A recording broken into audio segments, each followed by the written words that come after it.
You are out of your mind. Yeah, ain't it cool?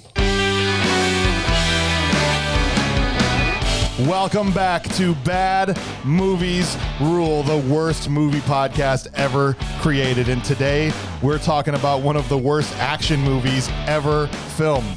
That is secretly awesome. How dare you? Don't start. Yeah, I'm starting. How dare you? We're talking about Broken Arrow.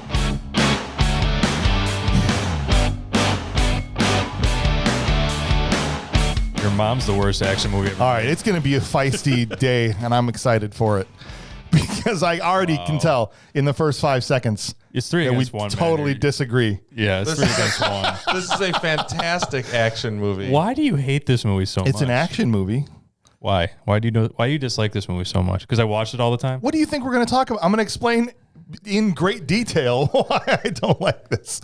All right, let me introduce everybody. We got Clint Bush in the house again this morning. Clint, how are you doing? Good. All right, awesome. This has become like your running thing, right? Bob Hauser is with us. My little brother from the same mother. How you doing, Bob? We're from the same mom. Oh, my gosh. Wow. Yes. Okay. Okay. Cut that. Cut that out. All right. Fantastic. Joke went over everyone's head. This is where Bob's hate mail comes from. Bring it. Keep giving me the hate mail. I have the mic. You don't. I'm very excited this morning because we've mentioned this guy, I don't know, a lot on the show. And today he joins us here in person. Mike Pinter is in the house. Mike. Thank you very much. Very excited to be here. Yeah, we're excited that you're here. Welcome, sir. How you doing, man? Oh, I'm doing great. Yeah. Are you a big fan of Broken Arrow? I got to say, when it first came out, I saw it in the theaters. Yeah. To me, great popcorn film. You know, go in the theater, put your mind in neutral, have a great time. You know, great scenes, great action. Now that I'm watching it 20 years later, You see, my man. it's got some cracks. It definitely it ain't holding up like it used to. You guys want a pillow and a blanket? Yeah, so this is Bob and I started on the sidewalk this morning. We broke Yeah. the rule. We talked about this a little bit. don't do the show before the show. We This do is the funny. show This before is the show. one of the first times Clint and I actually agreed on a movie. This is good. Like, Okay. hey, this is a decent movie. We had a high five moment in the alley, like Tango and Cash. But like legitimately, I don't remember the douchebaggery of John Travolta being so heavily prevalent. Well, as everybody on the internet says, anytime anybody plays the Joker or a Batman villain, give him the Oscar now. Give John Yeah. Travolta the Oscar now. Look, my experience is almost identical to what you said, Mike. I saw it before and not since, right? So I think I probably even maybe saw it with you when it came out. It was on television like all the time. I loved the movie. Yeah, so the 90s was definitely the decade the last time I watched it, okay? And I enjoyed it the same way, right? Oh, cool. Look, he's diving through the air with two guns. That's awesome. I'm enjoying this. But yeah, not so much anymore. I go back and I wanted to like it. I went in it with an open mind, but guys, there's so many problems. Sure. So I usually would ask, what's your overall, is that you? Not me. Oh, I usually ask, what's your overall impression of the film? But I feel like I already know. Yeah. Did you really like this movie? What'd you like about I it? liked the movie. I think the story was good. I enjoyed it. They did a better job of it than we would have done.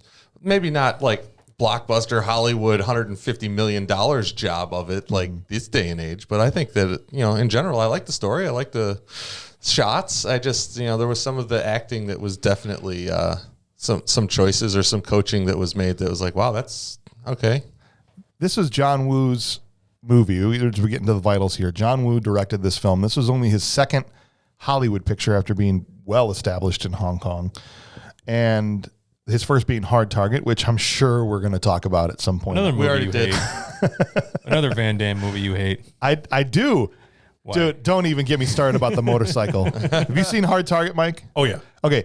When he's standing on the motorcycle, Yeah. shooting his gun. Oh yeah. No one's controlling. He's just balancing it. They It's do the, that. It's the power of the mullet. Motorcycles really, truly will go on their own if you're just standing on them. It's Called balance. Yeah, they will roll on their own. And you can expertly Absolutely. fire a gun. I don't see why not. Somebody on YouTube. There's do no this- reason do why this not. stunt and then Yeah. email us at. Is it practical? No. Is it possible? Absolutely. Okay. That's what makes it movie. Okay. Now, James, before you got here, we did mention that we all agree that John Woo and physics don't exactly have a very tight relationship. Right. No, certainly not. It's almost Matrix-like the way. It's more of go through his movies. It's more of a ballet than a choreographed dance than anything. Bob, your overall impressions of the film? I enjoyed it. I loved it. I know you did, but why? It's just a fun movie. It turned like was that. fun. That was one of the John Travolta's role in the movie is what made me gravitate towards villain characters. He was supposed to be Hale in the movie. He was supposed to play Christian Slater's part, and he read the script and was like, "No, I feel like I can do all my overacting and scenery chewing if I played this part." And so, He did. And I think it was. He absolutely did that. Yeah. I think it was a good fit for him. I think it's one of it. For me, I know everyone else probably out there would be like, that was one of his worst roles. For me, it's one of his better roles because he just went for it. That's the thing. Again, I think James looks at these for more of a production type of, how it was done. I actually just want to be entertained. It was entertaining. I liked it because it was entertaining. He even had Howie listen, Long hold from the on. Oakland Raiders. To insinuate that I don't go into movies to be entertained and I'm just simply saying. watching as from a production standpoint could not be further from the truth. I'm saying I think you are more critical of a movie based on its Not necessarily. I mean, there are movies that are low budget and don't have high production values that I think are great movies if it's well acted, well written, and well shot. Well, and you don't have to have millions of dollars to do those three things. Right, but I'm okay with it not being well acted if it's still an entertaining story. But it's not even a good story. That's my point. It's a great story. What do you mean? Story? What's wrong with the story? Bad guy steals nukes. Military officer thinks he's been passed over too many times, wants to make some money and cut ties and steal some nukes, and his plan goes to hell. So hold on. But I need to speak to the elephant in the room here. Yes. Story-wise. Yes. Why in the world would a air-dropped nuclear missile have a timer? Thank you. Right. Because it's a Hold on, 1996 John Woo movie. Did you think physics and reality had to have anything to do with this? There'd be no reason for a giant timer on a nuke unless a Mad Bomber scenario was playing out. That would be the only reason to have that thing inside of it. That's why they did it for the movie. Right. The point is, oh my gosh. Why does it matter? It absolutely is, because it's ridiculous. It takes you straight out of it. If you're making a movie like Airplane or Spy Hard, then it adds to it in a good way, right? But if you're trying to set your movie in reality, which is what they're claiming to do. So nukes don't have clocks on them, is what you're saying? No, they don't have giant red ticky clocks. They're not allowed to have clocks on them? They don't. There's no reason for You're in the special forces, you know? Yeah. Bob, I don't have to be in the special forces to know that they don't have giant, that'd be hilarious giant red if tickers. That was exactly what they look like, and like that was an actual piece, right. and then somebody like, let's get dummy. Let's send it to us. This is going to be a barn burner. I can already tell. That would be hilarious. This movie. Let's finish off the vitals here. This movie was written by Graham Yost. It stars John Travolta, Christian Slater. It stars Samantha Mathis, who you might remember as Princess Peach from Super Mario Brothers, and formerly with Slater in Pump Up the Volume as well. And there's a bunch of those guys in this movie. Tons of. Oh, it's that guy. And Howie Long. Yeah. And Howie Long, current NFL commentator, former NFL player, Hall of Famer, Howie Long. And they're going, hey, I love that guy when he was the warden of Shawshank Redemption. Right. Yes. There's the sheriff, the town sheriff from The Postman is one of the military guys in here. There's the guy, Brett from Pulp Fiction that gets blown away by Giles. The cop from Gone in 60 Seconds. That's right. That's right. Yeah. Yeah. They like just peppered the supporting cast with those guys. So I thought the cast was great. Now, James, you did kind of skip over when you talked about written by. Yeah. This is the guy who brought us Speed. It is. And you can tell that Christian Slater and Samantha Mathis think they're in Speed too. Exactly. Because he's doing his best Keanu Reeves in this movie. And not to denigrate, Christian Slater has probably did one of the better jobs in this movie. But it's a curve. We're grading on a curve here. Yeah, definitely. Yeah, and so the movie had it currently sits at a 6.1 on IMDb, and it's at 55% on Rotten Tomatoes. That's from the critics. You know what the audience score is on Rotten Tomatoes for this? 7. No. I'd put it about 80 probably. 44%. Ooh. It was worse than the critics. Wow. The audience score. Yeah. What I mean, again, I'd say I enjoyed this movie because it was good. I'm not saying that I think it should have been or would have been universally accepted by everybody else. I was surprised at the $100 million profit it made. Yeah, it did. You're right. It was budgeted at 50 and made 150. Yeah, I was surprised by that. Reviewers and the audience score were born after 1996. I don't know. There's no way for me to disseminate the information that way. All I can only say what it is, right? And it was a financial success, which means that we can thank Broken Arrow for Face Off, which was what came next from John Woo after this. But this was basically John Travolta's audition for that role. Oh, he did so much better in Face Off. Yeah, but he was playing Nick Cage, which excused his over the topness. Right? I suppose. It was John Travolta playing Nick Cage playing Castor Troy. Well, we'll get into Face Off on another day, hopefully. Oh, that would be fantastic. But so not a box office bomb by any means, but certainly not well loved by people, which is what I think qualifies it for bad movies rule, at least in my opinion. People stink. Yeah, I mean that's the premise. There's no of my accounting for radio taste. Show. I mean, Clint got 4-star reviews for something stupid, so Speaking of things that stink, we appreciate that you're listening to Bad Movies Rule. If you could do me a favor, whatever app you're using, whether it's Spotify, Amazon, Apple Podcasts, give the show a follow and share it with a friend. That's the best way for the show to grow is word of mouth, and we just appreciate that you're out there listening. And if you'd like to send us some feedback, we love hearing from you. So send the show an email. Send the show an email at thisshowIstrash@gmail.com and make sure you send some hate mail for Bob too so we can read that when we do our next mailbag segment. Please keep sending it.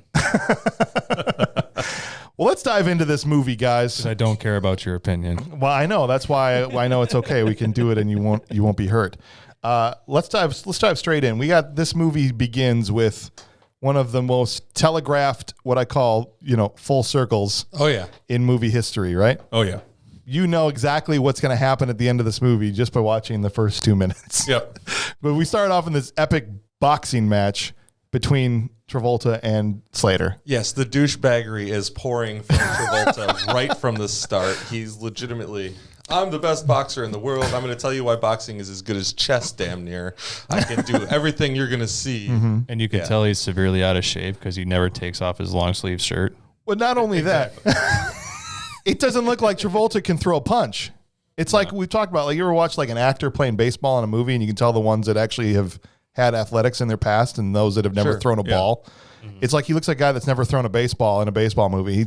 His jabs looked like so awkward and weird. Like this is not a good look, dude. I'm not supposed to believe you're a good boxer. Let's talk about the hair, though. Beautiful. Whose hair? Travolta's hair. His hairline changes in every movie he's in. It was beautiful, though. I'm always like, where's it going to be? Is it going to be back here? Clint, cut your hair to John Travolta's hair in Broken Arrow. I should have done that last night. Dude. I'm a failure. That's all right. That's all right. But I think you're introduced here very quickly to what you always hear in The Incredibles, monologuing. Oh, yes. Yeah. He monologues through the whole movie. Yes. Yeah. Oh, yeah. Oh, gosh. The whole, the talking when you should be shooting thing is like this movie explained in one sentence. Because there's 19 different times somebody should have died in this film, and it doesn't happen. However, there is not one time somebody's getting good information off the news. So that's true. Take a little to give a little. But there are times where they have to stop to talk to each other just so the other character will learn information. Otherwise, the movie grinds to a halt. Right. Right? Sure. Oh, and let me explain my dastardly plan to you in great detail. Right. And so when Mr. Bond. When Travolta's sitting here, telling him, you lack the will to win, in the first scene, you go, okay, well we know that he's going to find the will to win and beat him in a fist fight at the end of the movie. And guess what happens? And $20 will change hands repeatedly during the somehow course of this. $20 managed to survive the ending. It did shake me to see the old 20. I was like, I don't. Oh yeah, that's true. Yeah. I was like, oh man, I forgot that's what they used to look like. What is this currency that they're exchanging? Monopoly money. It's the old. Well, I thought the new one was the Monopoly money when it came out, and now it's like totally used to it. But yeah, it's a ridiculous scene, and it's such clearly it's just such. Sorry. It's just such a clear setup to the end that it's like it doesn't show a deft touch at all from a writing standpoint. There is zero thriller effect in this movie whatsoever. No. You are not caught. Oh, I didn't see that coming. And they're sparring. How long is the closest to that? That's the closest moment you get, and it's not very close. Who spars? That was a full-on fight. I mean, they're not wearing headgear. Right. They're like not pulling their punches at all, and they're knocking their brains against the inside of their skulls, and then they're going to go fly a mission right after this? Right. They're even walking to the plane, and he's like, you okay? No, yeah, I'm fine. I just, my bell's rung or whatever. And I'm like, is that a great idea? That's the power of cocaine and pre-workout. Wow, that did not take long. What are we at? 16 minutes, 20 seconds. Oh, my gosh. I have taglines. He's got You got to get your catchphrases in there. I get the catchphrase. Everyone in the movie was on pre-workout and cocaine. Got it. And cigarettes. In this case, Lots of cigarettes. So the first time we see that, Mike, what did you think of this? Travolta lights up his first of 400 cigarettes. He seemingly lights a new cigarette before every line of dialogue in the movie, right? He's like, hold on, I have a line. And he has to light a new cigarette. We should watch Phone Booth and Broken Arrow and watch Colin Farrell and John Travolta smoke throughout the whole movie and count how many they did. What did you think of his style of smoking in this film? Oh, Lord. I think he took his Pulp Fiction character and brought it forward. Yes. Because he really had a lot of those mannerisms he had from there. And I don't know if maybe the director's like, yeah, you did a great job. You were so cool. I want to see more of that here. But that was literally would take me out of the movie every time that happened because it was so over the top. Yeah. It went beyond campy to just ridiculous. He would like stretch his fingers All of them. as far as they would possibly go. And then keep them stretched out as he put it up to his mouth. At one point, he is smoking with all fingers pointed straight out. Looks like he's got 7 fingers on his hand pointing in different directions. Maybe it was an audition for a Marlboro commercial. It wasn't. It was just him trying to be cool. And it's like some people are cool. Okay, there's some actors that just effortlessly embody cool. Then there are some that I imagine are aliens trying to assimilate what it's like to be a human being, right? Well, maybe he didn't actually smoke. Like you said, a boxer that can't box. Maybe he's a smoker that can't smoke. So it's like, this is what smokers look like to me. They're so cool. Well, that's what I'm saying. It's like an alien had studied, or an AI had spit out what they think cool is, and this is the result. Yeah. And it just doesn't work. Travolta was, we could take a second and talk about Travolta. Travolta in this, and I like John. There's plenty of movies. I could list 10 Travolta movies that I liked. And in the right kind of movie, it works, right? I think it works in Face Off. Yep. But they set a different tone in Face Off than they set in this movie, right? And so I was more willing to allow that kind of, shenanigans, so to speak. But it just totally, like you said, it brought you out of it every time because everyone else in the movie is playing it pretty straight. And then here's Travolta, who's like, thinks he's in a different movie almost. Yeah. Even if you go into Swordfish, he did a fantastic job. It works there. It's over the top here. And I don't think the character is necessarily that over the top. Right. It didn't need to be anyway. No, you're like a soldier. Yeah, and you're an officer. Like in Under Siege, where, you had Tommy Lee Jones, who was the total whackball, but, he's in leather and everything like that. Yeah. And then Gary Busey, who was the inside guy. Sorry, spoilers, I hope. No, they've only had 25 years to see that movie. Exactly, so. yeah. But he plays it very straight-laced because I've been in the Navy for 20 plus years, and so I'm that guy. And right. I would have expected the same from Travolta here. He's been, even though he's passed over for Colonel, it's not because he's a raging psychopath. Exactly.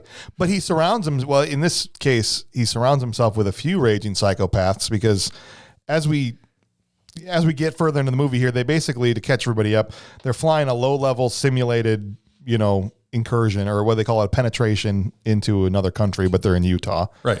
And they're going to do it with live nukes. Can you say penetration on the microphone? Penetration. He just did it. They penetrated another country in Utah. Are you allowed to say that? As Christian Slater said, if we ever go to war with Utah, we're going to kick ass, right? We're going to be ready to do this. And they have, I had to rewind it 3 times. They did the live nukes because they wanted to see. It's a stealth plane. They're testing the capabilities of the stealth plane, whether or not their equipment was capable of picking this thing up in stealth. With the gamma or whatever that comes off of the in it and see if anything glows. That's what they said specifically. No, I'm fine with that. I just had to rewind it twice to be like, what is that? Why are they using live nukes? So here's the thing I want to bring up. Whenever I watch a movie that has the military, I can always tell which movies had the blessings of the military and which ones were completely just like, no, we don't want to deal with you. There was not a military guy on site for this one telling them what was realistic. But what is it that made you think that? Well, first of all, they called the B-2 the B-3 because they couldn't use the right name, and it was all CGI. Yes. Obviously, they couldn't get a real B-2 bomber or even footage of it to use in the movie. Mm-hmm. But then also, you see the same thing in, Independence Day. Yeah. Right. I heard a long time ago that the producers went to the military, and the military's like, hey, we'll help you with this, but you got to get rid of Area 51. And they refused to take, it's like, no, it's integral to the story. And the military's like, well, we're not going to perpetuate that. Yeah, we're not going to. So that's why it's all bad CGI for all the planes there too. So you can always tell when they have like real planes, real stuff like Top Gun and stuff. They had the military with them, but this one, they can tell. Yeah. I think they had to have it to a certain extent. Maybe not their full blessing or somebody on set, but it is the reason that Travolta takes his uniform off. Is that the military requested that once is a traitor, that he has to have you can't wear the uniform anymore. I saw that, I think, in IMDb, but to me, I think that was the director's decision to say, I want to show the transition where he moves from being the military guy to the leader of this. So you don't think that was necessarily an instruction by the armed forces themselves? I really think it was just more artistic. See, you can't believe everything you read on the internet. That's proof right there. Wait, really? Yep, really. Wow. But you're probably right. I mean, because it doesn't look like in any way the military was involved. No, and they can in Hollywood they can rent choppers, painted all different colors, and they can put uniforms on anybody. Oh, sure. And there's some real psychopaths that team up with Travolta in this. I mean, the first time we see them, they roll up on these campers. This woman might have been being abused in this tent. I don't know. It was like kind of a weird little thing to throw in there if you're not going to explain it. And then maybe it was justification to shoot them. I mean, I don't know. Yeah. Like, how can we not feel bad about blowing these campers away? But these guys basically just shoot and kill anybody they come across in this movie. And basically what happens here is Travolta's trying to get a payday. He's been passed over. He drops these 2 nukes with the intention of his band of buddies down there picking them up and going and selling them. Well, using one and then selling the other. Well, the intent... back to the U.S. Yeah. His intent was to use one. I think the group thought they were going to try and sell them both, whatever. Yeah. But yeah, it was a well thought out plan. It just shows his... just like with the boxing ring, I can outsmart and plan and think for every contingency possible that might come up. It just didn't work. This is where I feel like the first moment where it's clear that they're going to be a little heavy-handed in these dramatic moments is the first fight between them in the cockpit. Yeah. Right? Did you enjoy the fight between Slater and Travolta in the cockpit? I mean, do you think when you watch that you're like, yeah, it was pretty bad. Yeah. I mean, like, what can you do in a cockpit? I don't know, unbuckle your seatbelt? Like at one point, they're both just still buckled in, just grabbing each other. The question is, how tall is it when you stand up? I don't know. Is it like a crouching, kneeling type? I've never been inside of a B-2. So, I mean, they're kind of pimp smacking each other back and forth and fighting over a gun kind of seemed fine for the scene, but... I mean, I've had better fights with my brother in a car. Yeah. That's true. What seemed to me from Wu being heavy-handed here is when the first time Slater says, I think you just like having the nuke between your legs or whatever, the feeling of power. And we get the dun, dun, dun, zoom in on his, like he narrows his eye. There's lots of eye narrowing in this movie, right? And he's just like, I'm like, oh, geez, here we go. We're going to telegraph the heck out of these things. And then he sees the reflection in the window, and there's just all kinds of like fast zoom ins on it. I can tell you one more thing about that. He gets that reflection on the window and sees it and turns around. That plane would have been designed in a manner to which the cockpit lighting did not give them reflections off of the window to distract the pilots. Yeah, well, it's pretty brightly lit in there anyway. Well, and the fact that the windows are like a 45-degree angle, yet the reflections like it's a 90-degree straight over mirror. Right. But that, and again, that's one of those areas. This is really bothering you, like, isn't it? No, it's not. It's not bothering me. I'm just laughing. But James, like you were saying before, this was a case where you could have just killed the guy. Yeah. Right. You know, and honestly, the movie would be 20 minutes long then. He shoots them, they drop the nukes, they get their money, and they move on. Exactly. Right. And instead, this is just the first of many times where Slater inexplicably gets away and survives, right? He ejects him. At Why? like a couple 100 feet. He ejects him to get him out of there because he was losing the fight. That's why he ejects him. He's like, yeah, I'm not winning this. He's about to lose. And then one of the dumbest things, and the dumbest running gag, which I think you already brought up, is once Slater comes to, he leaves $20 randomly in the desert under a rock. You win this round. Like, oh my gosh. Well, and some lizard's going to be like, yes, $20. This leads to a point that I think is ridiculous. Yeah. All right, the park ranger now has the flyover and sees the jet go over and then sees the parachute. Okay, somebody punched out, and even says later, well, how did you find me? Well, I saw your chute. So she knows that a pilot from an airplane went down and comes over here, and immediately he's walking away, draws a gun on him for some reason. She rolls up on him so hard. Why? Thank you. That was in my notes. Yeah.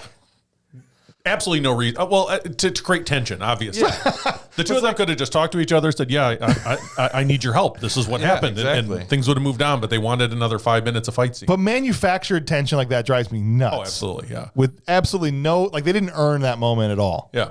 Not at all. Because as an officer with that, obviously he's not going to say, hey, they're trying to steal nukes. Let's go. It's like, no, I need your help. You got a radio? Do you got any of this? Whatever. Can I use your truck? Well, how are you going to roll up on a military guy you're a park ranger, and you're going to roll up on an Air Force dude with a gun? Woke feminism. Is that Oh, man. It's okay. You can keep it in. He wants the hate mail. He's looking for another level of hate mail here. Bring it. You think she roll up, she's like, oh, look at this guy. He's probably a sexist. I'm going to shoot absolutely. him. He's white. He looks like Christian Slater. Looks like Christian Slater. It's not. Wait a minute. This guy looks just like Christian Slater. Where's my gun? I saw what you did to the Heathers. Oh my gosh. Yeah, that was totally ridiculous. And then here's the other thing. How is she able to like beat him up so efficiently? Right? Like she takes him down a couple times. Oh, yeah. Again, one of the biggest problems I have with this movie is not that there's a strong, empowered woman. Okay. I don't have a problem with that. It's forced. It's the fact that she's a park ranger who suddenly becomes Rambo. That's what I mean. It's called force. It's force mentality. Or there was a deleted scene where she was at her kickboxing session before she got showered up and right on duty, and we just didn't see that. No, because she's the most dangerous park ranger I've ever seen in a movie ever. From Super Mario Brothers. Oh my gosh. And this is the other thing I have my notes about this. When she says to him, I got a when before that, when Christian Slater goes, now he's kind of turned the tables. He goes, I need your help. Right? She goes, well, this is a great way to convince me. I'm like, you came at him with a gun. Right. And you're going to be like, this is not a way to convince me to help you. Just one of many problems I had with that scene. Sorry. And then cue up George Michael's, I got a radio in my truck. Right, which apparently was 16 miles away because they're just walking it across this desert. So it goes it needed to be enough time so that they could kill half of the squad of people searching for the nukes and then use the helicopter to go. If you notice her mood changes, she goes from I am woman, hear me roar to take me now, my radio's in my truck. It's this way. From that raging to I got a radio in my truck. It's this I'm actually pretty happy that there didn't end up really being a consummation of anything in this movie because usually they kind of shoehorn that in there too. Where would they have time to do any of that? Well, that action movies usually don't care. They're like, oh, we're in this copper mine. The bad guys won't be here for 10 minutes. And, then there's the scene. Maybe on the hood of the Humvee or right. something. If it had been Van Damme, he would have been pantsless with the moonlight shining on his backside. Okay. Those butt cheeks would deflect a nuke. That's what I'm saying. He finds an excuse to get his butt out in almost every movie that he's in. They don't have time half the time with what's going on. But let me ask you this. I think we can all agree. It would have been some flashback just for the sake of. There hasn't been less chemistry between the leading man and the leading woman than since Pacific Rim. No, it's bad. It's bad. And that's true. Apparently, they used to date. That explains it. Like back when they made Pump Up the Volume, they were exes. Who didn't date Christian Slater? I did not. I don't know. But she had said, I saw in an interview, she had said that having to kiss him in this movie, which was weird to me because I don't remember there even being a kiss. So unless it was deleted. At the very last scene after the train, I don't think they did. I think they did like that weird John Woo hand thing on their chest, and then they anyway, she said it was like kissing her brother. I immediately thought of like Back to the Future when I heard her say that, right? But yeah, so maybe that was all because there was a weird tension between them. Could be, but boy, it came across on the film as just absolutely nothing. It's just it's just bad. So anyway, they're starting to rally the guys. They're finding the nukes. The soldiers, the team sent in to recover the nuke is double-crossed and killed by Howie Long and some of these mercenaries that are working with John Travolta. And they've essentially now gotten the 2 nukes into their Jeeps. And one of the funniest shots to me in the entire thing is when they're talking crazy about John Travolta's character, and he's like, what a terrible thing to say. And he's just in slow-mo walking through the desert like he just happened to be right there. He's smoking a cigarette in slow motion. That's fantastic. I loved it. Best part of the movie there. I'll tell you though, I was waiting for the white doves to also just take off. This was a doveless movie. He's right. This was doveless. Just a John Woo movie. It was doveless. I thought it'd be funny to imagine he was just there pacing back and forth, waiting for them to show up so he could say that cool line. And I think he was just walking in slow motion. I don't think that was in slow motion. He was just doing it himself to be cool. Because he is cool. I guess. It's like he needed a weird explosion behind him right there. How do you guys think of, now that he's shown up in the movie, what do you guys think of Howie Long in this movie and his performance? I mean, probably the best actual role in the movie, like acted out done. Well, he was better than the Harlem Globetrotter from Conan and Destroyer.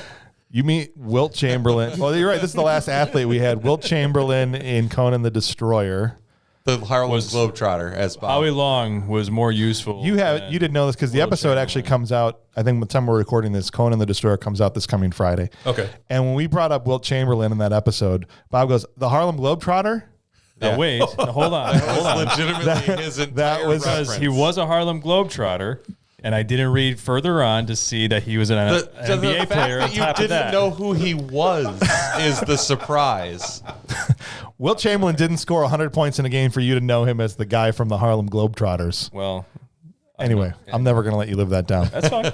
In this case, you brought it back up yourself. I did, because I made a point that he was better than Wilt. So all that to be said, I thought Howie Long did a pretty good job. I thought he did a good job. It was a good role. And not that he had a lot or very hard things to do, just kind of be a big meathead. And, he's like, hey, that's right in my wheelhouse. Flat top meathead. But I thought he did really well. And it even got him a couple movies after this, and then it kind of fizzled out. But Firestorm. Did anybody see Firestorm? It was an awesome movie. No. I only saw the trailers and said, thank you, no. I just remember the shot in the trailer of coming out of the water with the axe and throwing it. I'll see Firestorm the night before we record the podcast for it. Firestorm should be on the list. Firestorm's awesome. Just so I have an excuse. So I've never watched it. William Forsythe's the villain. Oh, now I gotta watch it. Yeah, I love William Forsythe. He was in he was the FBI guy in The Rock. Yeah, FBI in The Rock, and then he was the villain. Well, he's done tons of other stuff too. One of Steven Seagal, Out for Justice. He's been in a lot of movies. Gotcha. I was thinking of Nick Cage because of Face Off, and that's what made me think of The Rock. Okay. That was probably one of his better roles. The Rock will never be done on this podcast. It's a perfect movie. We should do a separate podcast for these movies that we just want to watch and talk about. We don't even have to release it. Movies that are good, and that's all it's called. I'll just call it movies podcast about good movies. So, James, you're getting to the point now in the movie that I want to bring up. Yes. So they send the helicopter. So now that they've done all this, they've got the helicopter. They send it to go get Christian Slater and the Ranger. Yes. And the helicopter gets up to them just as they're getting to the Jeep. And rather than just killing them, the guy says, "Let's have some fun." I know. Of course he does. And it's like, oh, let's go. And he's chasing them, strafing behind them instead of actually killing them. Right. Well, so was it that? I hope that was why, because originally I'm like, okay, these two can outrun helicopter machine guns. Yes. So we're just going to say that they couldn't. It was just that they were intentionally missing them. Yeah, I wrote it down. He literally said, "Let's have some fun." Okay. That's a little better, but still ridiculous because this is another instance where Christian Slater should be a dead meat on the ground. Yep. My favorite part of that scene, Mike, is the big solution. She's like, hold on, I have an idea. And her idea was to just go up to the helicopter and talk to them. Yeah. Well, because he's like, man, if I could just get him to stand still, I can do that. Who's just going to run up to the helicopter and have a conversation with it? That's how they're going to stop the helicopter. Because like you could yell back and forth through the glass floor panel of a helicopter. They were mic'd up. So. I laughed so hard. Hold on, I've got an idea. And then she just runs off while Christian Slater's still trying to load the gun going. Right. It was the slowest gun loader under pressure. Oh my gosh. Seen. Hey, you guys, can we just talk this out? Cool helicopter explosion, though. It was cool. Well, that stuff is all well done. I mean, Wu knows how to do all that stuff. Oh, yeah. That stuff's all great. And there's some good, I don't want to just crap on it. There is some good action in the movie, but to me, action is hard to enjoy if it's not like grounded in something that I'm invested in story or character wise. No, I understand that. I mean, I'll definitely say I really appreciate it. John Woo does a lot of practical effects, you know, a lot of the explosions and stuff, even like falling off the train and stuff. Everything is all real. Yeah. But I do have to take a second. We skipped over the plane crash at the beginning. Oh, which was like Ed Wood level. You expect to see the string on top of the B-3 bomber as it's going into that miniature scale model desert. That was a model? Yeah, I think that was a model. Could you tell by the fire that blew it up and the fire that was simmering on it? It was very model-like. Oh, well, you can always tell it's a model because the flame is like gigantic compared to like someone just poured lighter fluid on it. Yeah, exactly. Lit it on was fire. bad. It looked like thank you, lighter fluid fire. Well, I imagine that crashing an actual, they couldn't even get multi-billion-dollar plane yet. They couldn't get a B3. Oh, B3, B2. Yeah, that's ridiculous. It's almost as ridiculous as his idea of like, it'd be cool if I talk through my teeth when I'm really angry. That was another thing in this movie. Please don't shoot at the nuclear weapons.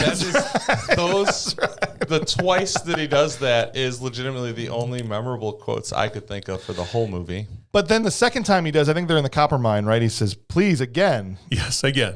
Don't shoot the nukes. And then they immediately shoot at the nukes. Well, yeah, he shoots at the nukes. Like, right past them. Like, seriously? Like, right after. So we're coming up now on one of my other favorite ridiculous things about this movie. After these, like, well, they don't have a helicopter now, so now we gotta think. They're trying to put this element into the movie that there's a constant chess match between the two of them, right? That they're always trying to one up each other and figure out where the other one's going before. And he's like, all right, where are they going to go now? They don't have a helicopter. And she goes, the river, right? That's the only other place they could go. And now, granted, they don't have a car. Right. They get to where the cars are at the same speed of the cars. Like they beat the cars there on foot. Yeah, and then it's just like the cyborg thing. And then he gets there and jumps on top of it. I've got a plan. Wait, what? Really? That's the plan? At this point, they're in the middle of the desert. They don't know where the other people are. They just know they're going for the river, which is, I'm assuming, a certain length, and at which they could be going to the river at any certain point. But they literally 2 seconds later, they're over the crest of a hill. There are the cars, and they jump on top of them. Well, I'd assume that the guy who did location scouting probably pointed them in the right direction. Well, I'm talking about in the reality of the movie. I know you always love to do this, like because it says it in the script, because that's what they were supposed to do in the plot. But that's not a real reason, because we all understand it's a movie. I'm talking about in the film, it doesn't make any sense at all. Right. And they do this multiple times in this movie. I agree. They didn't have teleporters. That's not as fun for me to agree, though. What follows here is an action sequence then of they're essentially a chase between the Jeeps. Him and the girl are able to take over one of the military vehicles. Right. And we have this first time where they're shooting at the nukes, and he's being dragged behind it like Indiana Jones style at one point, right? And then he's running between the two Jeeps, is able to catch up back up to the Jeep. Yeah. To the other one, not get run over by the one behind, outrun the one behind him, which I'm assuming is flooring it you would think. get to him. And jumps back in. I love this stuff. Well, and you also missed that when they first jumped on the Humvee, the guy takes his gun and unloads like 10 bullets into the roof and doesn't hit either of them because magically they dodged everything that was coming up through the roof. Right. Exactly. It's just you throw a Hans Zimmer score in there and you know, you try your best to make it look cool, but if you start to examine it even a little below the surface, it all falls apart. Don't scratch at that. Don't scratch at that. Yeah. So they take the Jeep and they head off to this, what they end up at this copper mine where we find out, of course it is. It's already where they were going to be. The bad guys had already prepped the area. And essentially we have this very, would you say this is, I feel like this is a 30-minute part of this movie inside this copper mine. It felt like it. It felt like it, if whether or not it was. But they're like, this is one of those moments where Christian Slater makes a totally unnecessary phone call to tell the bad guy everything he's going to do. Well, yeah, no, he starts calling on the phone. He picks it up. You don't have to. Yeah. Right. You did finish disarming the bomb. Right. And this is what I'm doing, and I know what you're going to do, and so I'm going to do this. Well, and then his plan was legitimately to take them and put them in the bottom of the mine and detonate the one and this and that and the other thing. Okay, so that's fine. That's a great plan. They take them both down the elevator at the same time, load one in the train car, and leave the other one right there next to the elevator for it to be just taken back up the elevator. Put them both in the train car, send them down there, and get rid of them and go back up and get the hell out of it. Well, they would only have known it was right there because he told them this is what he's going to do. I'll tell you what I'm going to do. I'm going to bring them both down there, and I'm going to bury them, and then you're screwed. Ha, ha, ha, ha. I'll be there in 2 minutes, right? I mean, it's like, you know where... Good guy monologuing. In this case, it's good guy monologuing. Yeah. But this is just... How many times, Bob, in this movie, would you say they stop the action to tell each other what they're going to do? Oh, it's quite frequent, and they do it all the time. They spoon feed the audience, which is not always a good thing to do. No, so I don't understand how it's lazy writing. It is. And I don't understand how Graham Yost went from Speed, which is one of the best action movie scripts that have ever been written, okay?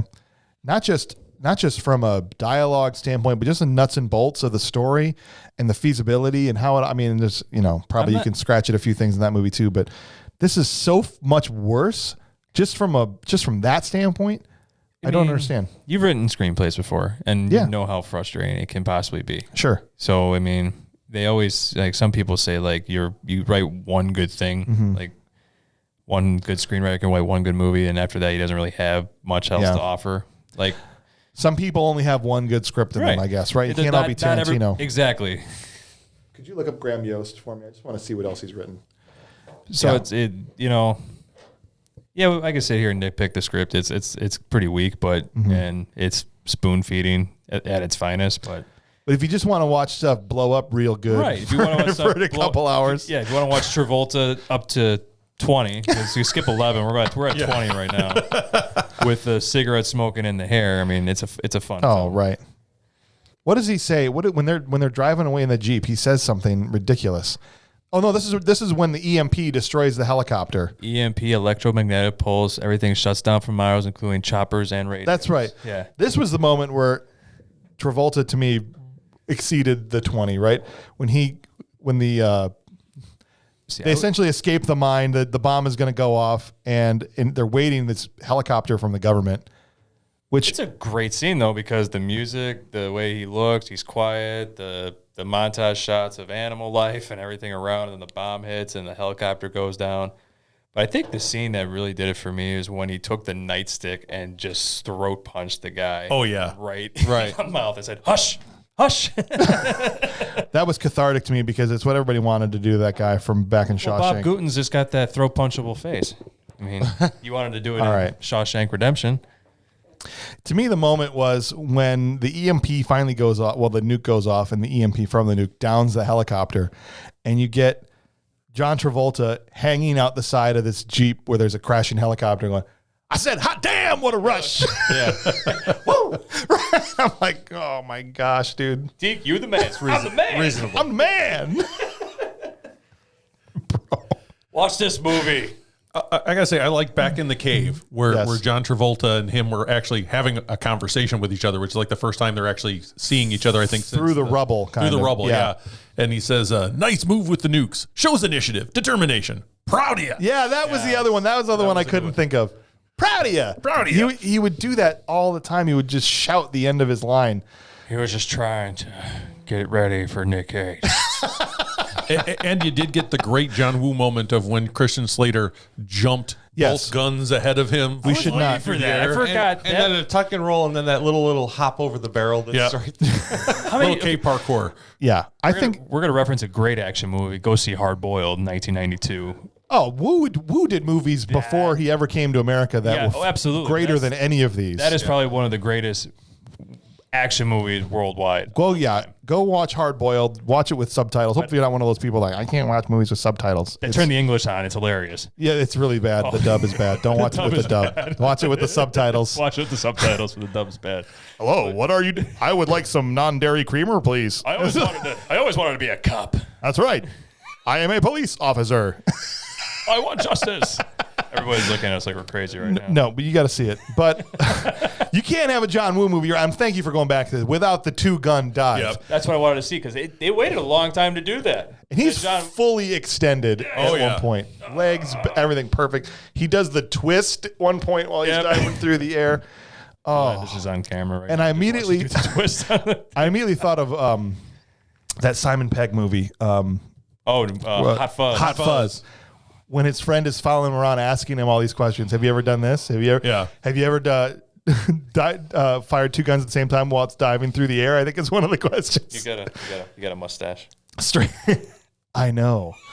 Straight out of that movie. He drop kicks to grandma. Yes. It's the greatest. But yeah, the two gun. Also, I thought it was interesting how he thought that nukes locked up just like iPhones if you put the wrong pin in too many times.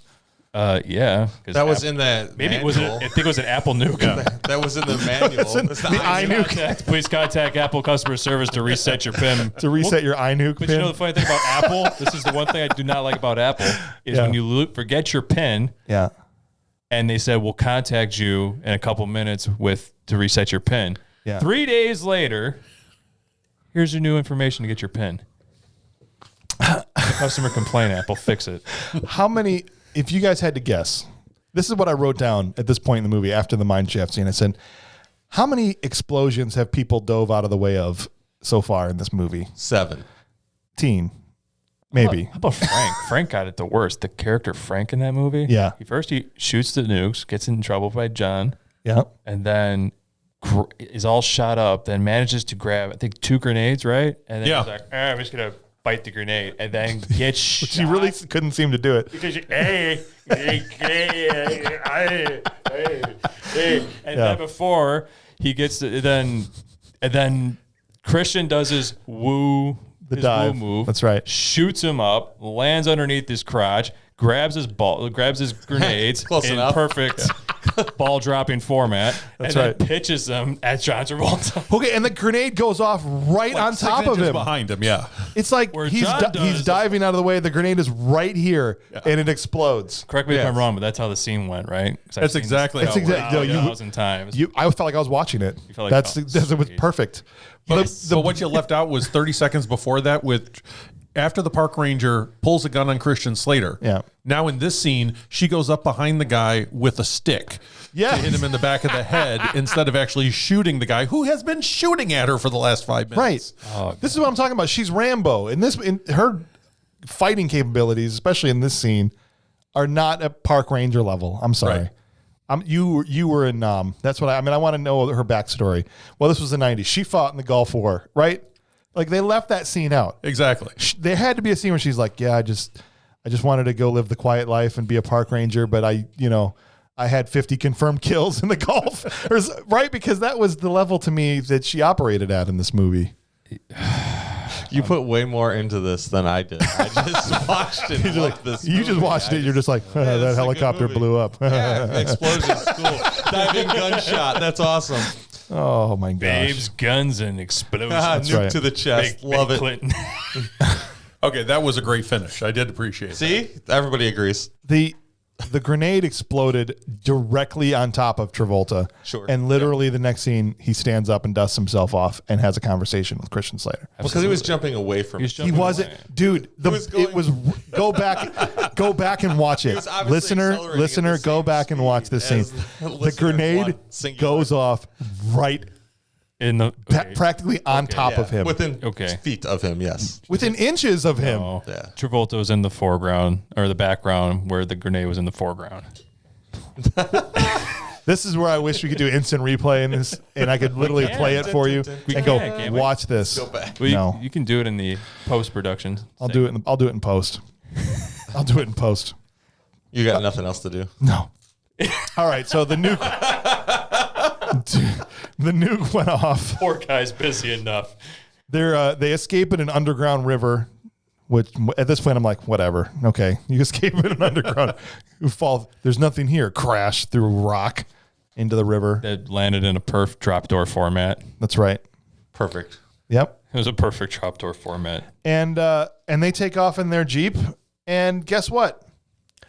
They catch up to them on foot again. They get to the point where they're going to meet the boat at the same time that John Travolta does. Actually, ahead of them, because they get on the boat before Travolta gets there.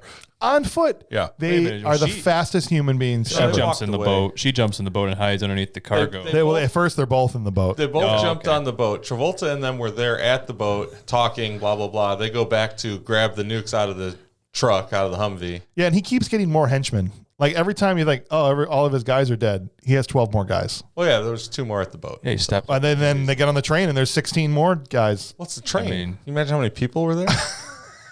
I'm just saying, how deep is this guy's henchman pool? It's more cost effective to buy them in bulk. That's true. Listen, I can get you 12 henchmen on this train, but I can only get you 2 on the boat. Okay. That's fine. But yeah, they catch up to these people on foot again. And the second time I probably laughed out loud after the other time we talked about is when they're in the boat and he's like, oh, they're coming, get out of the boat. And she just like falls on her butt. Like it was the most awkward, like, I can't. Right. Snuggle under the cover there real quick. It made me laugh because she was so coordinated in every other thing she did in this movie and so capable. And she literally just couldn't roll out of a boat. Yeah, sure. It's difficult. Maybe the water was cold. You know, she did say from earlier she just didn't want to get back in the water again. But she's able to stay hidden in the boat, get off the boat, jump onto the truck, all without being discovered because then she's hiding in the weeds. And crazy timings. Crazy. Jumps on the back of is able to catch up to the truck because it's making a turn. Well, and that was a point. Legitimately, she's sitting there hiding. The truck goes by at 30 miles an hour. She waits 7.5 seconds and then jumps up to run and is 3 feet behind the truck. Yep. Gets in the back. It still doesn't get discovered. Gets on the train without being discovered, and is able to stay hidden up until the very point where she's, discovered then on the train. But she's got the stealth capabilities of a Navy SEAL, the fighting capability of Rambo, but she can't roll out of a boat. Yeah. When he says you got to get out of the boat. Did Kathleen Kennedy produce this movie? Mm-hmm. Probably. That makes sense. So they basically at this point they kind of press fast forward on some things and gloss over things, and the military is able. Hey, we found Hale. I don't know how they found him, but they found him. He's back with the military. And they have this, moment where they figure out, no, he's going to Denver, right? Right. Because of that ID badge that he put in the car just in case somebody would find it. That's way too ridiculous. But not only that, why just send 3 people? Oh, here's a nuke going to Denver. Send 1,000 troops to stop the train, right? He's like, no, we're going to send a pilot who's never killed anybody and the colonel. Right, because the colonel would absolutely. And the helicopter pilot. And that's it. And it's just another thing that's ridiculous about this movie. So they get on the train. So basically, at this point, the nuke's on its way to Denver. He sets the nuke. They're going to hold the country ransom. And this is the end game of the film. And this is the final straw for me with our park ranger girl, with Samantha Mathis. Because she rolls up on this computer nerd And he's like, you thought I was a nerd, but guess what? I'm a Navy SEAL.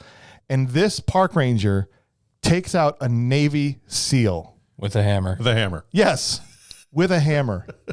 At that point, I'm like, I'm done with this. I can't do, like, a Navy SEAL. Well, how much are we supposed to swallow and accept in regards to this person's capabilities? She probably wouldn't have done as well if they were in the water, though. It's right. Navy SEAls out on land are just practically worthless, right? He's like, hold on. Let's get in the water and then we'll fight. I did like her line. The only line of dialogue she gave in the whole movie is when she tells Travolta, shoot yourself and we'll call it square. Yeah. That was good. But for the most part, I felt like her character was just a total waste of time. And there was that weird, oddly sexual code input sequence where Travolta is forcing her to put the code in. Yeah, she's like orgasming and she's putting the code in. He's like weird looking. The whole thing was weird. Yeah. Right? And he's like, no, do this. And he's like right in his ear and they're like, I think you'll take a bullet before you'll That's right, do that. knowingly to put in the code or whatever. Like, what is happening in this movie? It's ridiculous. I think they decided he hadn't been creepy enough yet. And so the director's like, you got to amp it up a little bit here because this is the big finish. Yeah, I also like John's little assault pistol. That thing is totally weird. Do you see that thing? It's like a handgun, but then he's like holding it like this. Yeah. And, with this little knob on the front of it and shooting it like an assault gun. Like I said, I thought that was pretty cool. That probably should have been a little thing. That's a little thing in this movie. It was a small assault gun. I like that's good. it. Thank you. Right. Thank you. So I see the parallel. So the everybody gets killed on the helicopter, and again, we're just down to Christian Slater and this park ranger because they're the only two that could save the day. There was a cool moment where she kicks the rotor on the helicopter and disarms the guy. That was pretty cool. And with the rotor blade. At one point, Christian Slater is being dragged by the train underneath, right, and yet able to hang on and save himself. And correct me if I'm wrong, that's like the fourth Indiana Jones scene. Yes. We saw it within like a 20-minute period. Oh, absoltly. Absolutely. Between her hopping on the truck, him being dragged underneath it, jumping between the Jeeps, all that. Literally, I was having flashbacks during that. It's like, Vic Armstrong was the stunt coordinator on this movie? I think so, yeah. I'll tell you what, I know what we can do in this scene. Yeah, but ultimately it ends up, as we all know, with Travolta losing his mind. He says, F them if they can't take a joke, and switches the timer to 13 minutes, right? He wants to blow this thing up. And it comes down to a fight between Christian Slater and John Travolta. Hold on. He kicked Howie Long out of the train. Yes. That's true. Kicked him straight out of the door of a train going 25 miles an hour-ish, probably. Right. Speed. Right when Howie Long big bridge. was about to help him. That's the thing that was frustrating, right? He swings in and kicks him out. If he had just gotten in the train, he was going to help him defeat Travolta because Howie didn't want that thing to go off either. Right. Right? But he's like, let me just kick you out of here so I can fight him myself. And he snaps him back out of it by saying hail, and they all start shooting, and then hail comes up from the other end and kicks him right out. Yeah. Here's what I don't understand about the swoop in to kick Howie Long. He yells incoming. Incoming. Yeah. My wife even mentioned that. Like, why would he say incoming? Hey, everybody, I'm going to swing through here and kill you all. It's ridiculous. But you got to, again, go 2 minutes before that when the helicopter first gets there and Travolta opens the door and Slater's got an automatic weapon aimed at the door and they just grimace at each other and just glare. And it's like, pull the trigger. They can't. This movie would be over in 2 minutes if you just pull the trigger. Why would they shoot? There's too much staring at each other that they have to do. We forgot They can't shoot. They have to glower at each other. We did forget two other actors that were not Frank Whaley and Delroy Lindo. Frank Whaley was useless. Well, I mentioned him. Okay. He was Brett from Pulp Fiction, but he was his character served no purpose. Oh yeah, but we didn't mention any of these people. All of the dad from '70s Show, Kurtwood Smith, Red Foreman. Which is funny because our last movie was Donna's mom was in Beastmaster, so we just 2 movies in a row. We had a parent from '70s Show in it. That's true. But we didn't even get into those guys because those scenes served almost no purpose at all. But Delroy Lindo crashed into the side of a cliff in this movie. He did. Which honestly he didn't deserve. I mean, he was the hardest working guy. Let's give him a haircut. Working hard. You're right. Let's give him a haircut. Yeah, I mean, he just started I was like, no, that guy. I didn't remember his name. He just abruptly died. I don't know what happened. Someone shot something, and he's like, "Oh no!" I always think of him as the FBI guy from Ransom with Mel Gibson. Yeah. Very good movie. Sure. That's the movie that I always have like connected to him forever. But yeah, he unceremoniously was dispatched in a way that he didn't deserve. I'll agree with that.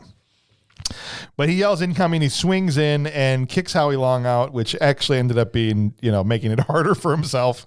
And they have their fight we all knew was coming. Yep. Their fist fight. He even puts the $20 down again.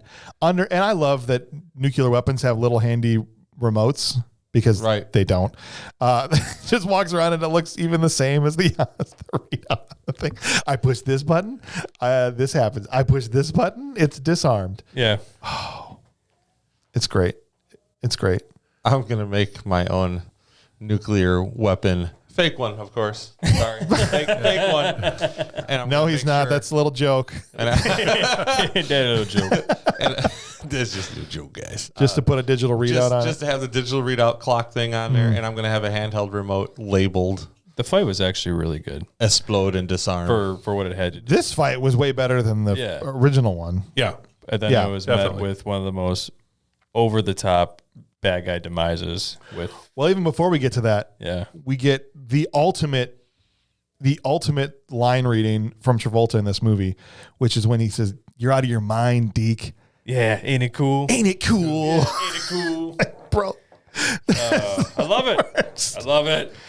And you get Slater jumping onto the train almost in the two-gun, with the remote backward. And why can't he just cancel it inside the train and then jump off? Exactly, yes. Well, he tried to, then he was interrupted. But then you just push. You don't. If you're interrupted, you look over here. You do this. You don't need to jump out and do it. They're building tension, and then they're building tension, and then he literally stood there for a second. Is the final, then you could jump out and flip him the double birds when you're jumping out, if you really want to. I could have got that. But the twist under and the flick of the remote was ridiculous. If Doves caught him. He was just John Woo. Or better, a crate of doves being on the train and break open in the fight scene and just fly out. Just fly him out. Mike, what a missed opportunity. It sure was. If John Woo is listening to this podcast right now, he's beating his head against the table. Why didn't this whole time he's like, I'm in the desert. I can't use doves at all. Right? And he's so upset. And he didn't think it could have been transported on the train. Yeah. Oh my gosh! Denver was short on doves at that time. They're getting a dove shipment into Denver. Well, wait a minute, because there's a big wedding. Dove smuggling. Right. There you go. Yeah. Dove smuggling. Or it could be illegal dove smugglers.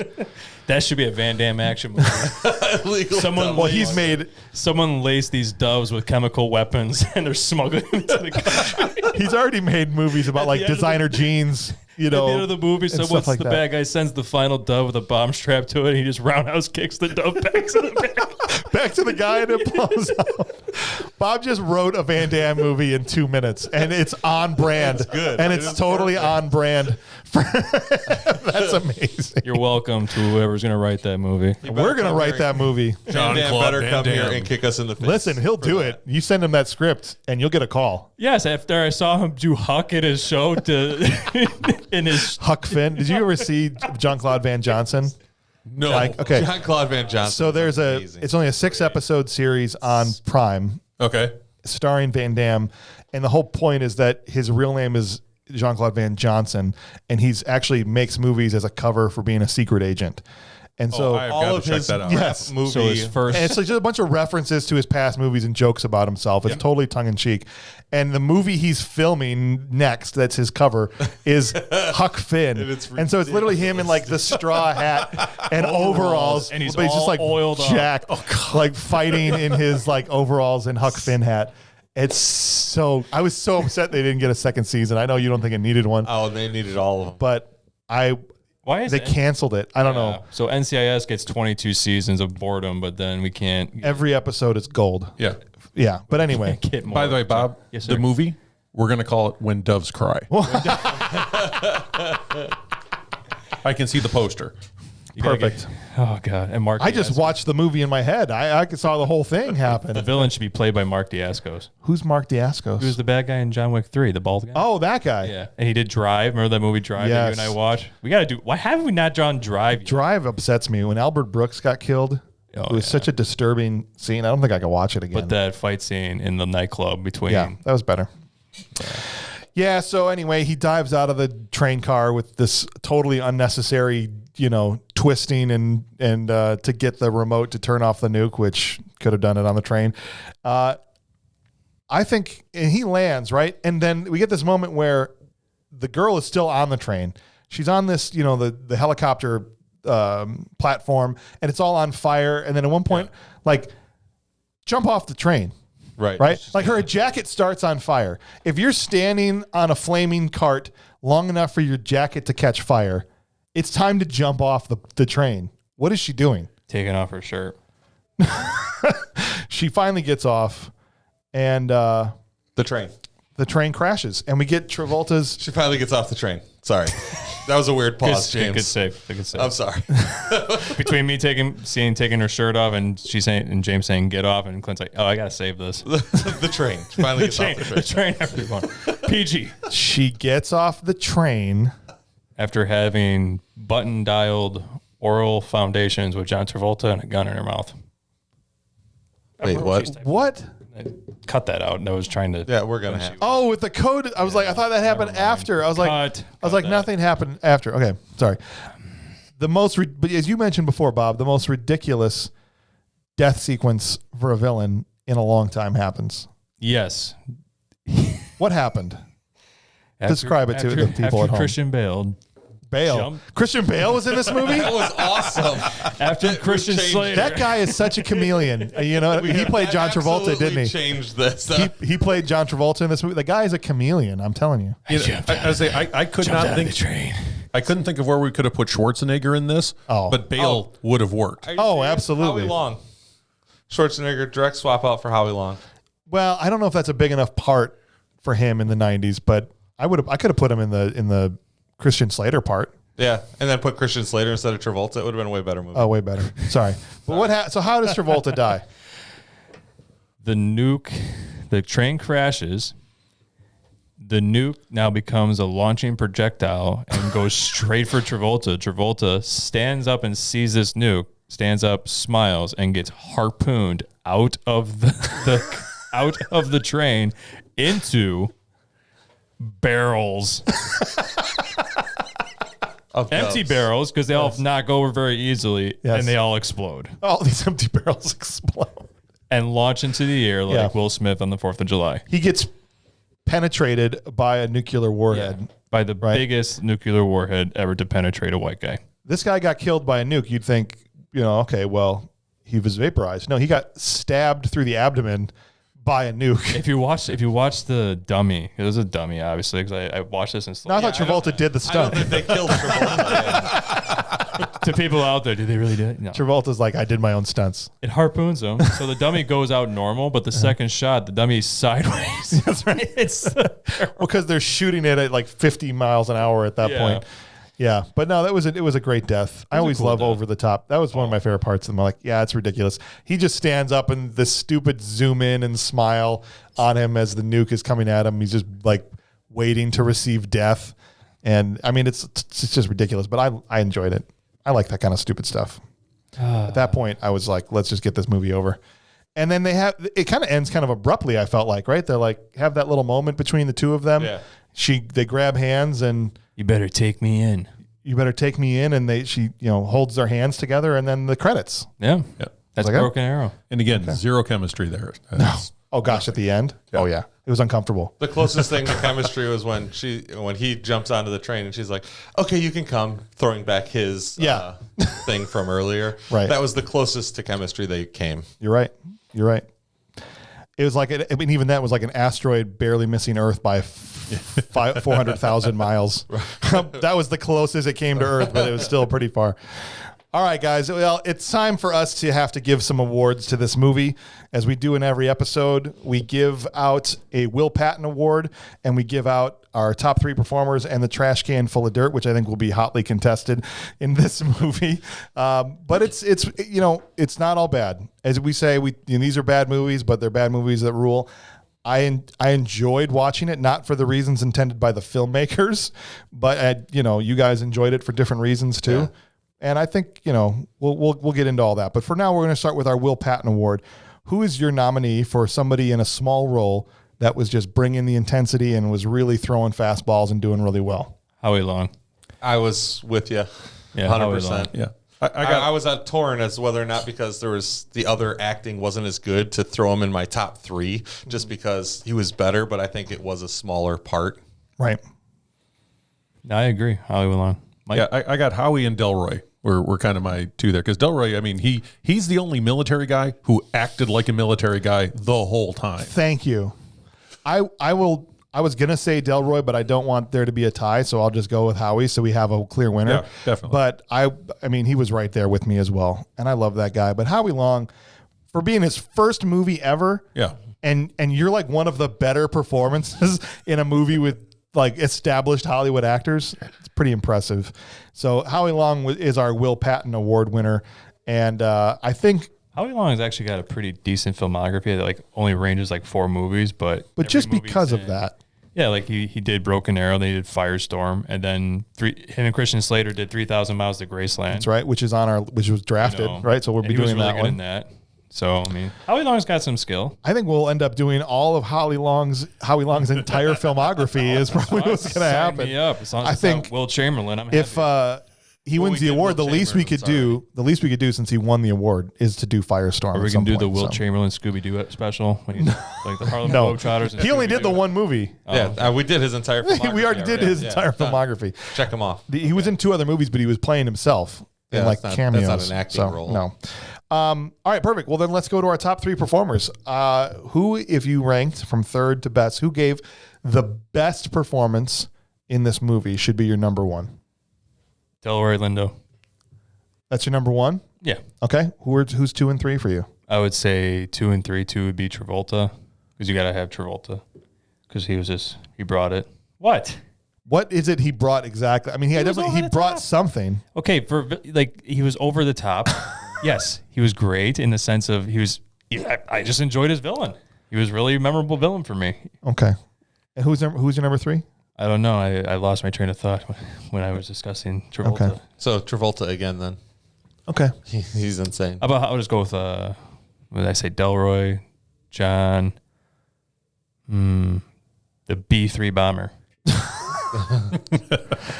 I made the Mel Vandy rule like a while ago that because he would refuse to pick actors and would just give them to Stu. I don't know why. Yeah. Mel, if you're listening to this, I'm not trying to rip on you, but I don't know why you're never able to just pick top 3 actors. I think I was legit when I gave the garbage truck the award for Garbage Pail Kids, because legitimately it did the most work that was necessary. It did. Occasionally I'll let it go. So I'll that's fine. You can have the B3 bomber if you want. Who's your top 3? Man, my top 3 are going to be 3. John Travolta. He was important. He was in there. He did it. But 3 for sure. Definitely wasn't the best at all by any stretch. Mathis as the girl, again, she did an okay job. Again, you said there's no chemistry between her and Slater, but they're going to be 1 and 2. I couldn't put them in an actual order. I think James has fallen asleep. I know, he hates me. That's fine. I'm okay with it. But legitimately, they were in the movie. They did the most of it. I mean, I don't know. Your reasoning for them having a good performance is that they were in the movie. No. They were. She was in the movie. They were in most of it. No, they were the reason we're watching the movie. Well, just because they put them in. They were. So the fact that she was cast in the movie is what. Yeah, absolutely. She showed up every day. She did her work. Was in the film. She brought feminism to 1996. No, I mean, like, legitimately, that was. I mean, there was no greatness in there. Like I said, Howie Long was probably the best actor, but smaller part. Is he getting your number 1? He would have been my 1. You can still put him at number 1, even though he's not just doesn't disqualify him. I would say absolutely. Then it would be. He's my Howie number Long. 3. Howie Long at 1, then, and then Travolta and Mathis. Mathis. I like how no one picked Slater yet. Mike? Oh, I'm not picking Slater either. Oh my God! The hero did not make the list. I'm going to give mine, so we'll see. So I would say I'm in agreement. Travolta's the bottom. He's the third. Yeah. I would have actually then gone with Delroy and then Howie. I mean, that's really Samantha and Christian. I just can't give any credit for. Yeah, they phoned it in. I will agree with that, but I can't, in good conscience, put John Travolta in a top 3 performers for this movie because he was so bad. He was so bad. He was, but in my case, I couldn't think of anyone who was better than that. Right. Kirkwood Smith was actually on my list for a hot minute just because for the 2 scenes he was in, he played a good government bureaucrat, but I just had to give Travolta just for having been there. And he had a couple of really good lines. So you're saying your reason is because he was in the movie? Well, how'd that work out for you? All right, here's my top 3. Number 3 is going to be Vondi Curtis Hall. Okay, What the hell is that? Vondi Curtis Hall. It played Ben Urich in the Daredevil show. He's been in a lot of other stuff. He was the guy That ran around with the Radio Shack device, trying to find the nukes, and Howie Long kills him. But John Travolta doesn't make your list. Yeah, because I believe this guy. Radio Shack Black Man makes the list, but John Travolta doesn't. Yeah, because I believed him. You know, acting is telling the truth, right? That's what it is. I think John Travolta made you believe he was a psychopath. No, he didn't. That's the thing, is he kept doing the whole like, yeah, ain't it cool? It's like, I'm crazy because I'm crazy. Look how crazy and evil I am. It's like being evil and crazy just for the sake of being evil and crazy. There's just nothing to ground that in any sort of reality. So I didn't like that at all. Sorry. But but Vondi Curtis Hall, incredible performance. I believed he was really trying to find those nukes and disarm them. And when he was double crossed, I liked him in Die Hard too. I believed it. He was in Die Hard 2 also. Yeah. But not as Radio Shack black guy leader. Oh, come on now.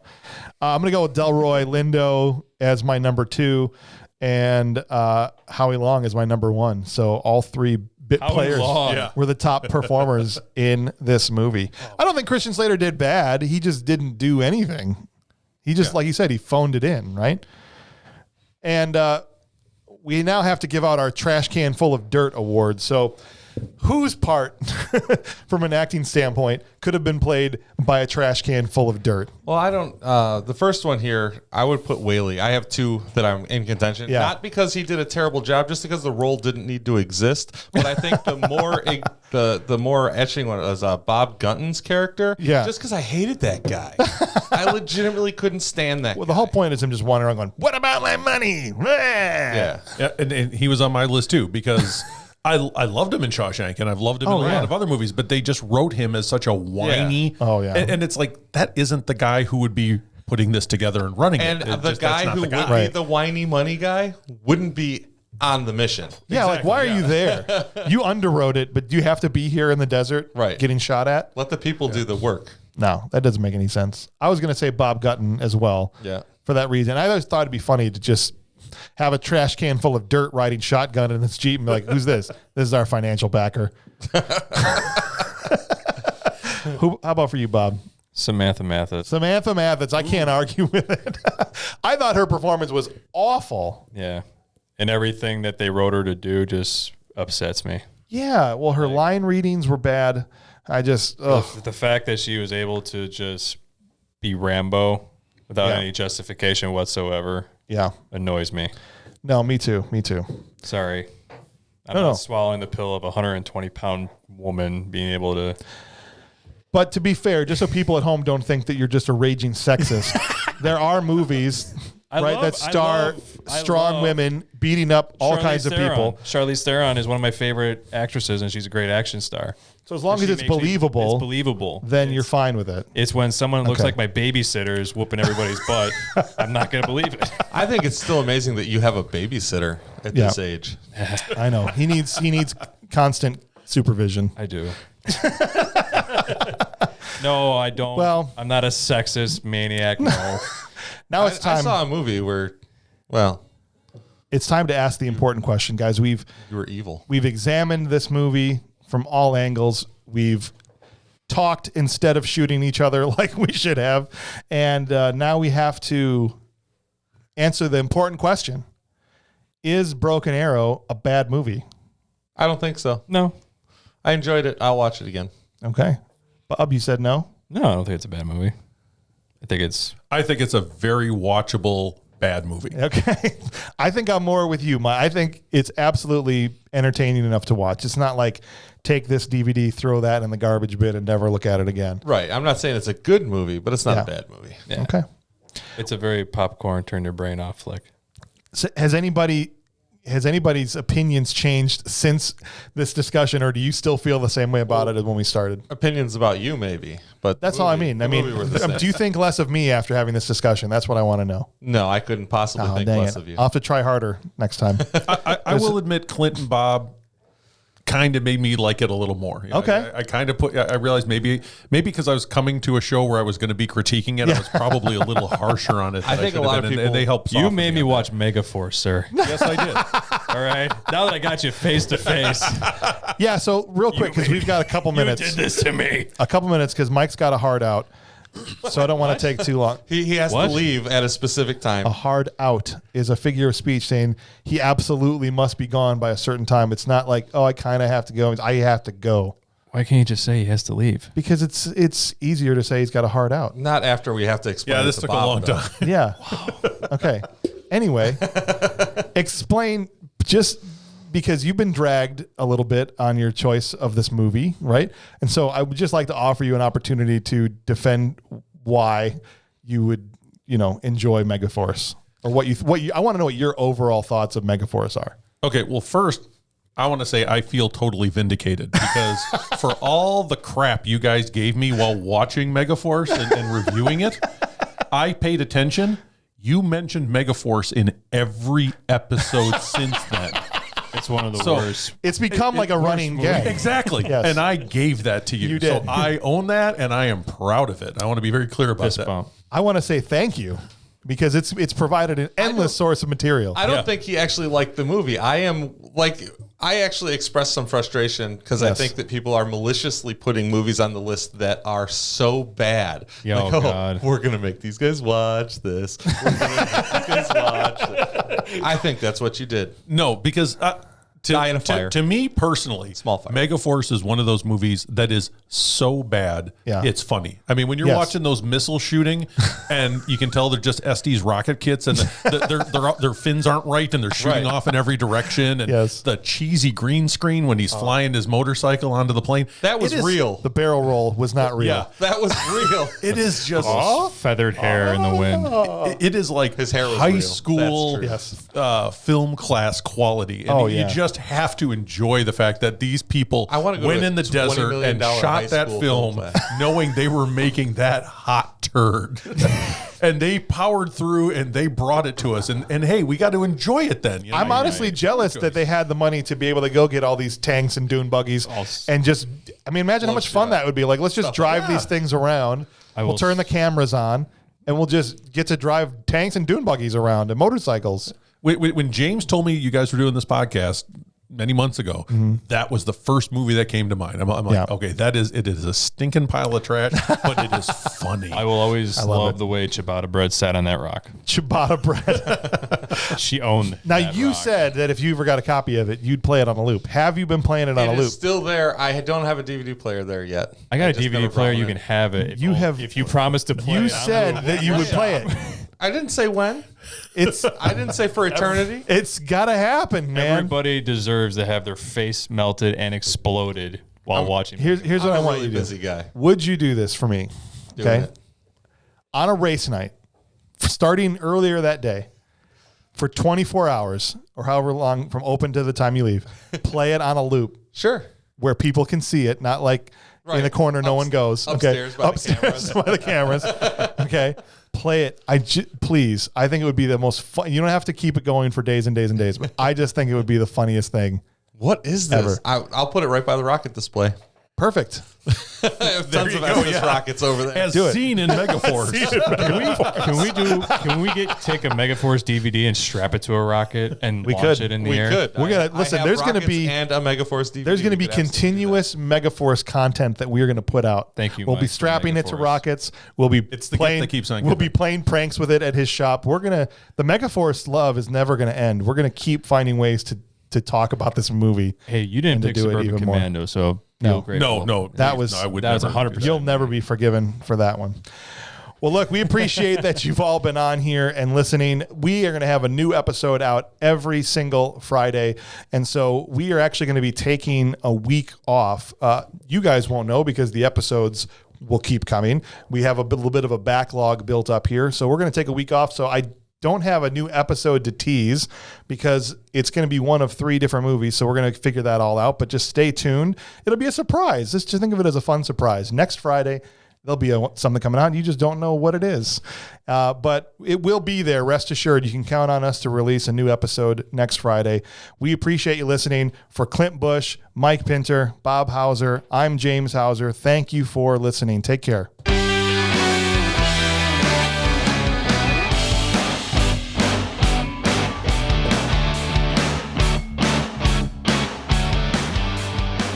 I would like to formally draft When Doves Cry, the 2020 Jean-Claude Van or 2022 Jean-Claude Van Damme film. All right, put it on the list.